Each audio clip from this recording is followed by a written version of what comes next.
Hello guys, ito naglalakad kami sa manggahan. Ito yung manggahan ni Marialyn. Ang laki ng lupa ni Marialyn guys.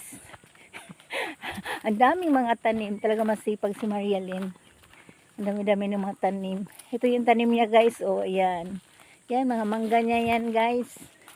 Kapag nag-harvest yan, hindi yan madamot guys kasi talagang nagbibigay yan, tagi 1 kilo talaga guys sa mga friends niya guys. Yan, sobrang bait niya guys. Kaya, ay nako. Bihira lang talaga makatagpo na sobrang bait. Kapag nag-harvest, nagbibigay ng tagi 1 kilo sa mga kapitbahay. Kaya, ay, thank you talaga sa kabaitan ni Marialyn.